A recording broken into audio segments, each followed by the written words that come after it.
जब वह थोड़ा और आगे बढ़े तो भगवान से मिलने के लिए नारद जी आते हैं।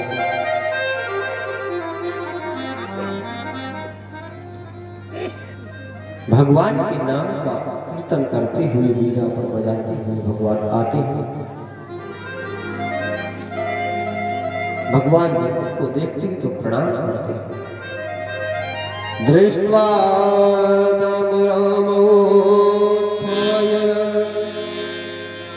ददावत वृषं शुभम् आजमनं च पात्रं च कृतवानमगदो।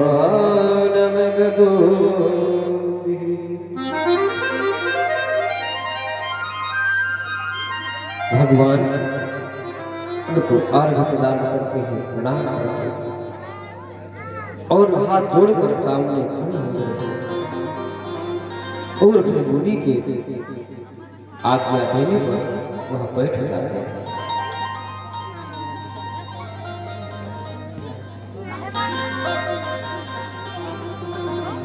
महाराज दोनों भाई बैठे हैं और नारद जी कुशल से पूछ रहे हैं।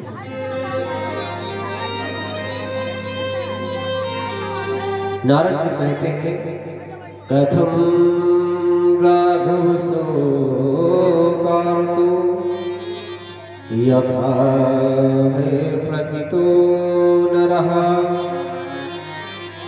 हृतां सीतां च जानामि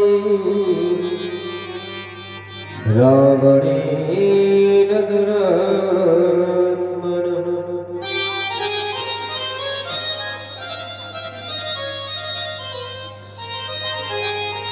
नारद जी कहते हैं हे राघव, आप इस साधारण मनुष्य के समान सेवा को क्यों हो? आप जानते हैं कि रावण ने महारानी सीता का हरण किया है। नहीं जानते हो तो मैं बता रहा हूं कि रावण ने जनक नंदनी का हरण कर दिया है।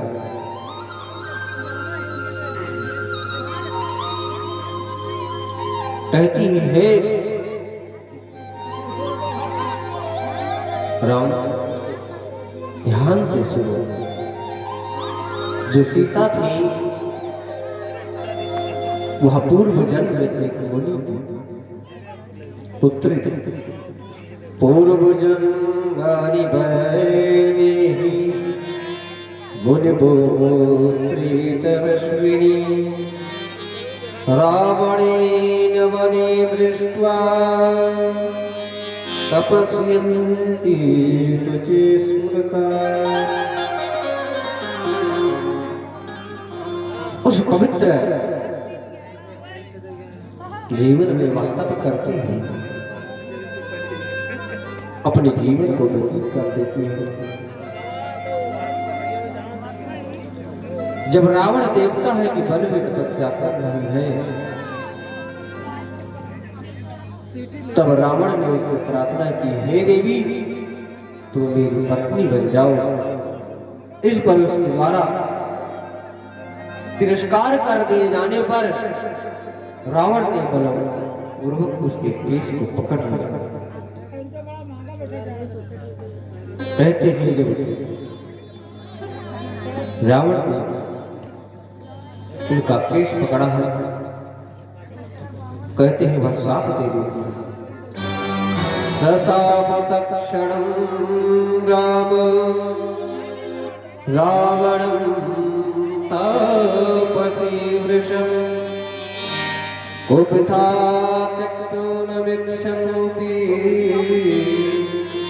देहं संस्पर्शदूषितम्।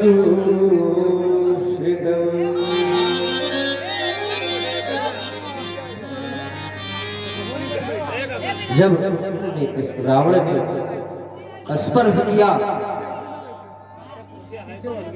तो वह दूषित हो गई। इस भावना से कहती है कि मैं तुमको श्राप देती हूँ। कहने लगी कि मैं तुम्हारे विनाश का कारण बनकर इस धरा पर पुनः जन्म लूंगा। एक श्रेष्ठ स्त्री के रूप में प्रकट होगी, ऐसा कहकर उन्होंने अपने शरीर को त्याग दिया। लक्ष्मी के अंश से उत्पन्न यह सीता वही है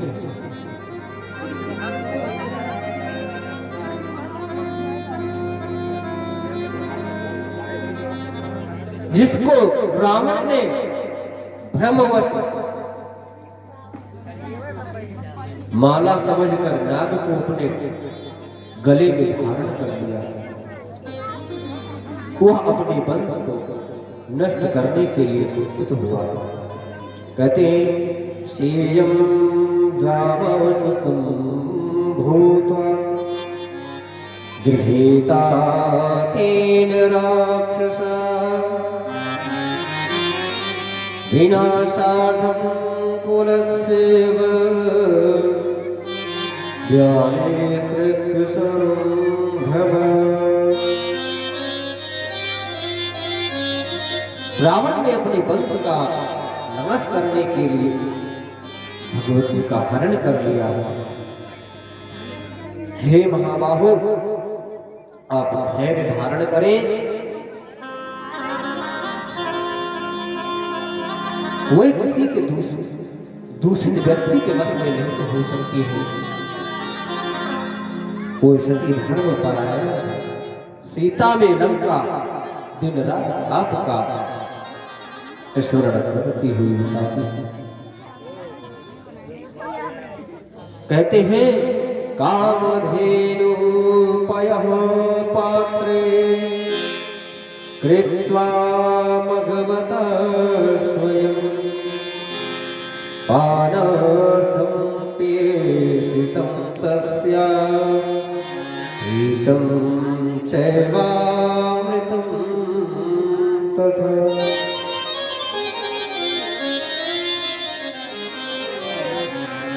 कहते हैं स्वयं इंद्र ने एक पात्र में कामधेनु का दूध सीता को पीने के लिए भेज दिया था।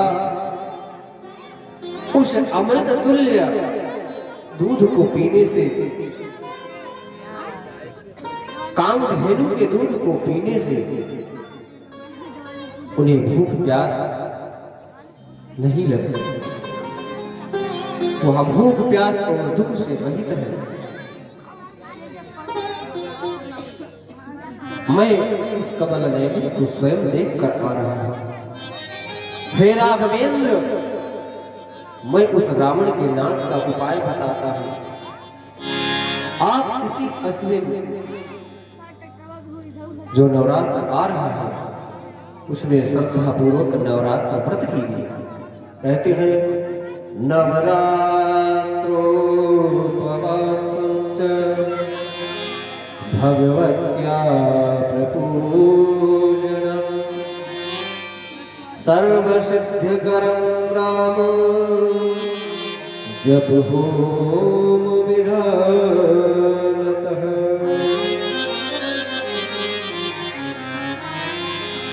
कहते हैं हे राम, आप नवरात्रि का व्रत करें, भगवती का पूजन करें, वह समस्त सिद्धियों को प्रदान करने वाली है।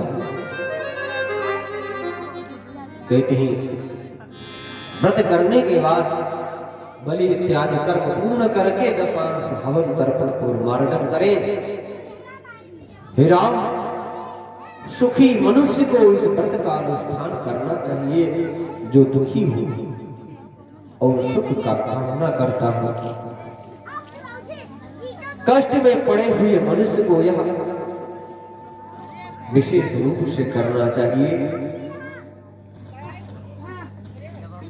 जब वह कहते हैं नारद जी राम से, तो राम जी कहते हैं कि हे दयानिधे, आप सर्वज्ञ हैं, अब मुझे विधि पूर्वक बताइए कि वह कौन देवी है, उनका प्रभाव इतना प्रबल है,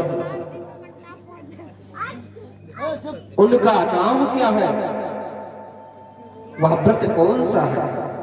तो नारद जी कहते हैं कि हे राम सुनो, वह देवी नित्य सनातनी है, आद्य शक्ति है। आप उनकी आराधना के प्रभाव से हे रघुनंदन, वह ब्रह्मा आदि देवताओं के, समस्त जीवों के जीने का कारण स्वरूप है। उनसे शक्ति पाए बिना कोई हिलजुल नहीं सकता है। बिना ब्रह्मा जगदम्बा की इच्छा के अनुसार कुछ नहीं हो सकता।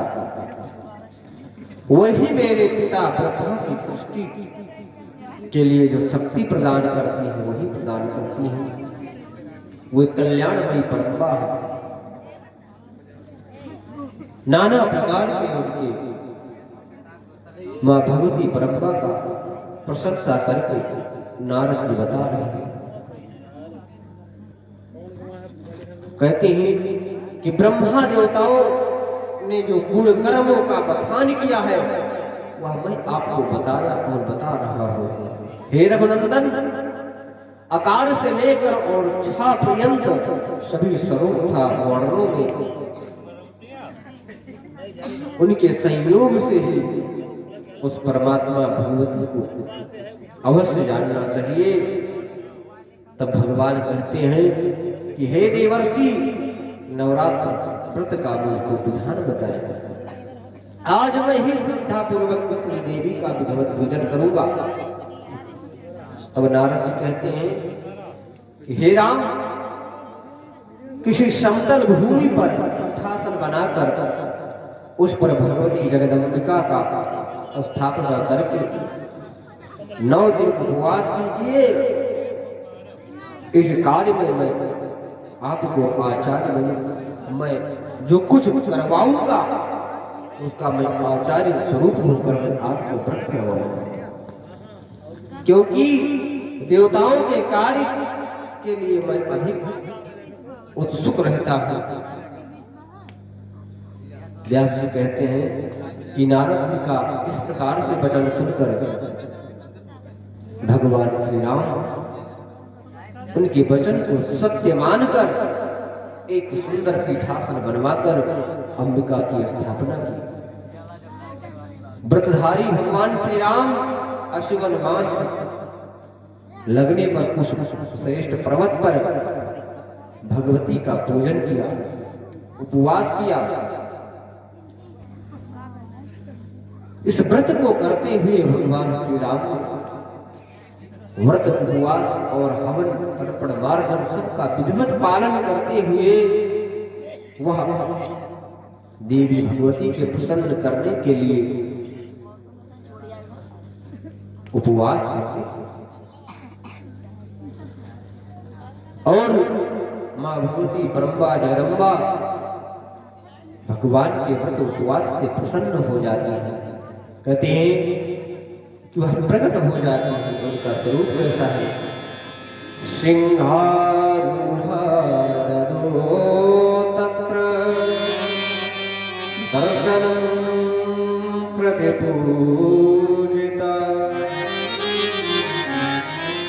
गिरिशृंगे अस्ततो वच राघवं सानुजं गिरा।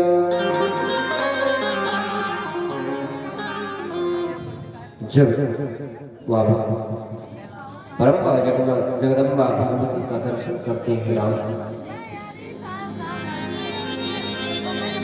और हाथ जोड़कर उनको प्रणाम करते हैं, तो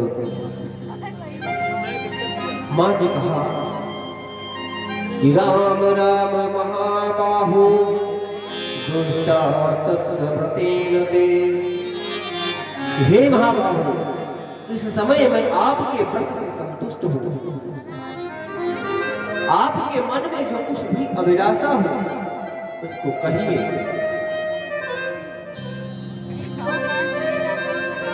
आप वर मांगिए। आप पवित्र मन से हमारा पूजन अर्चन किए हैं, मुनिवंश के नारायण के अंश से आप उत्पन्न हुए हैं हे राम। देवताओं की प्रार्थना करने पर रावण के वध के लिए आप अवतरित हुए हैं। और महाराज अनेक प्रकार के अवतारों का उनको स्मरण कराती है देवी कि आपने ही वाराह रूप लिया, आपने ही कश्यप रूप लिया, आपने ही मत्स्य रूप लिया। जब जब धरती पर पापाचार अनाचार अत्याचार बढ़ता है तो आप भक्तों के कल्याण के लिए अवतार लेते हैं। आप ही परशुराम के रूप में अवतरित हुए जो क्षत्रियों को कई बार धराविहीन करके उनको समझाया। आप ही दशरथ पुत्र के रूप में पुनः अवतार लेकर आए हैं।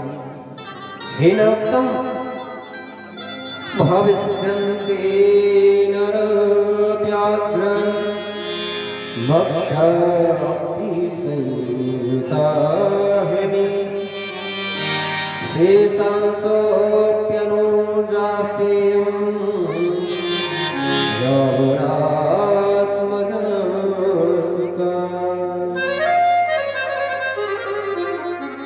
हे नरोत्तम, देवताओं के अंश से उत्पन्न हुए बलशाली वानर मेरी शक्ति से संपन्न होकर आपकी सहायक होंगे, आपकी सहायता करेंगे और आप रावण पर विजय प्राप्त करेंगे। महाराज इस प्रकार से ऋतु में नवरात्रि में श्रद्धा के साथ भगवती कहती है कि आपने मेरा पूजन किया है, तत्पश्चात आप रावण का वध अवश्य करेंगे, आप सुखपूर्वक राज्य को भोगेंगे। हत्वा रावणं पापं पुरुराज्यं यथा सुखम् एकादश सहस्राणि वर्षाणि पृथ्वीतले।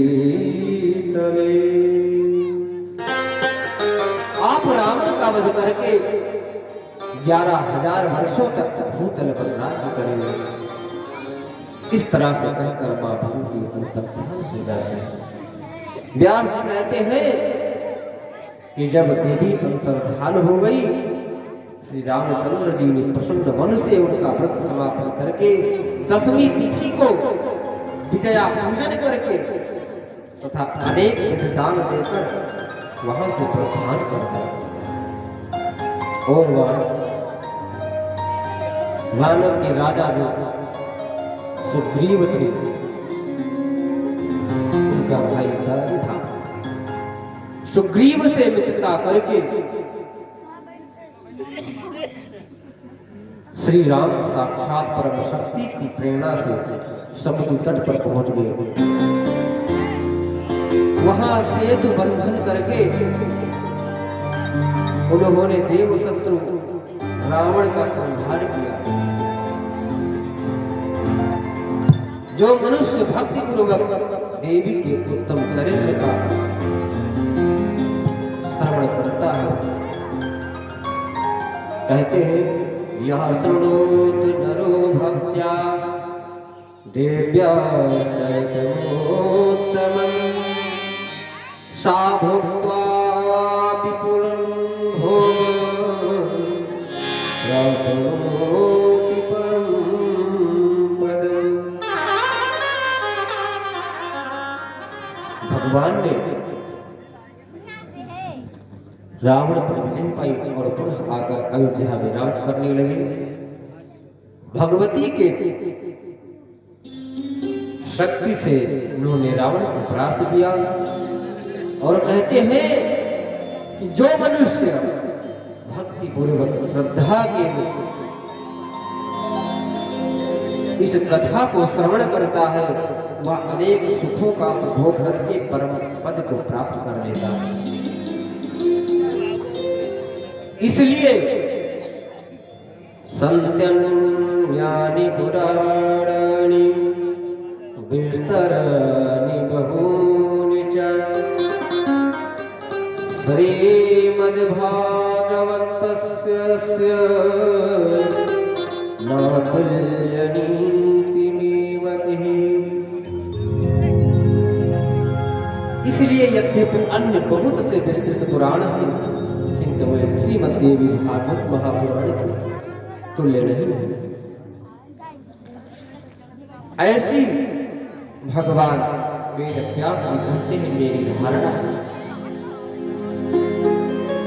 बोले जगदम्बा मैया की जय हो। बोले ब्रह्मा जगदम्बा मैया की जय श्री काली मैया की जय हो। इस प्रकार के नवरात्र के व्रत के प्रभाव से भगवान श्री रामचंद्र रावण को परास्त करके पुनः अपने राज्य में आते हैं और अपने राज्यकाल को संभालने लगते हैं। कहते हैं जो इस कथा को श्रवण करता है, सुनता है, कहता है, वह सभी सुखों को प्राप्त कर लेता है। बोली काली मैया की जय हो। अब भगवान के पावन चरित्र का श्रवण करने के आप इस समय मां भगवती परम्बा जगदम्बा की कृपा का अनुभव करते हैं।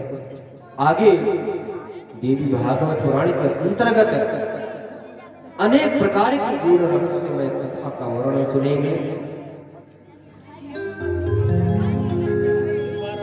कहते हैं वसुदेव और देवकी आदि के कष्टों का निवारण मां भगवती ही करती है।